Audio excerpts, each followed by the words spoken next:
so many people looking in the rearview mirror, we're at greater risk of an economic car wreck. According to our guest today, Mark Dow of Pharo Management. It's a global macro hedge fund with $2 billion of assets under management. And Mark, so you wrote on the Council of Foreign Relations blog that there's too much economic ideology out there that's preventing us from doing the right things here. Can you explain a little further? Yeah, well, it really requires a little bit more of a historical perspective. Typically, emotions swing in the markets from one extreme to another, as we were just talking about.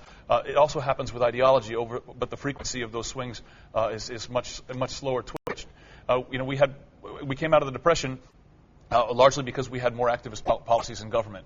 That was perceived to have worked, and as a result, people jumped on that bandwagon and took what were good ideas too far. And that brought us to the 70s, where too much government intervention created its own problem. Well, the opposite ideology, free market ideology, took over.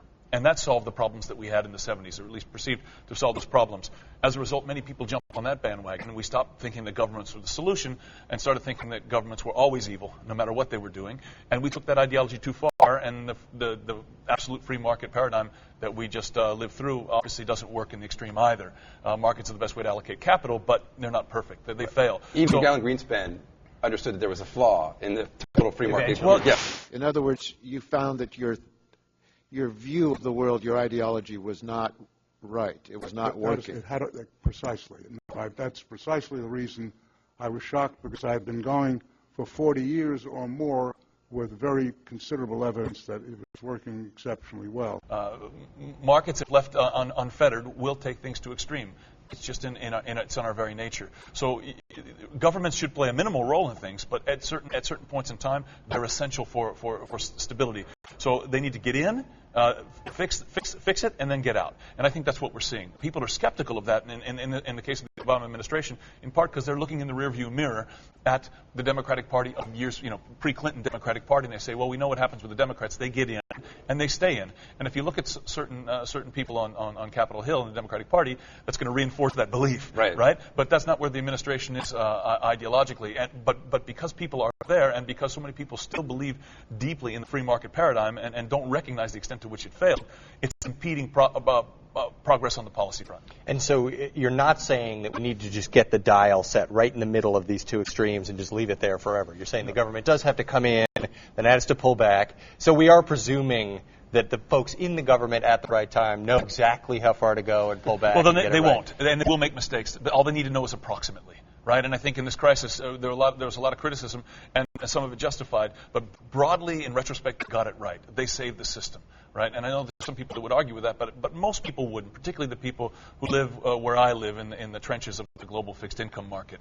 That market was really breaking down. So they just need to get it approximately right, and because had it been left to the market's devices, things would have gotten a lot rougher. But you touch on an important point, and that is the optimal mix of government and markets is dynamic. It depends on, it's highly contextual. It depends on where you are at what point in time. But I believe that the current administration, if you look at Geithner and Summers and those in power, they believe that markets are not only important, but they're central to our economic prosperity, and the government has to get out of them. It's just a matter of how to do it, how to rebuild the system so that we don't have a repeat of what we had in the past, and then get out of the way. Right. Now, we had Joseph Stiglitz here from Columbia earlier this week, and he was saying that maybe this government is still too focused. So from the left, they're saying the government isn't doing enough. You're saying they're getting it approximately right. How concerned are you that they're going to know the right time to pull out? Because that's the big concern of the exit strategy of the Fed and all this fiscal stimulus. Well, I don't know. I mean, I'm not going to say that they're going to get it perfectly right, and maybe Joe Stiglitz is right, maybe he's not. I don't know.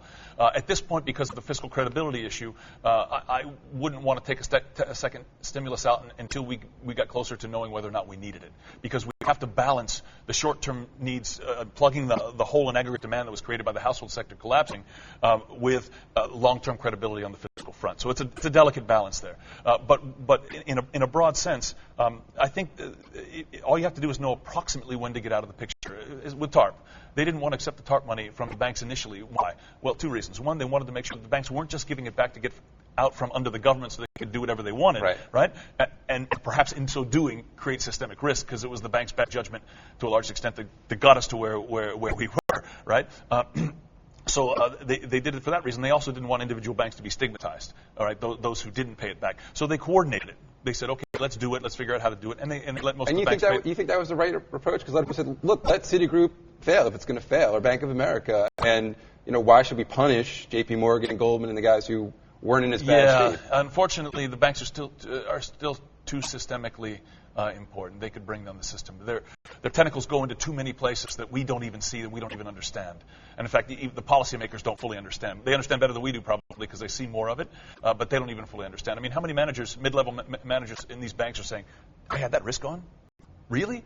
They don't even know their own risk. So, it's hard for us to second-guess them and the regulators who've been trying to pour over the books for the past, 2 years.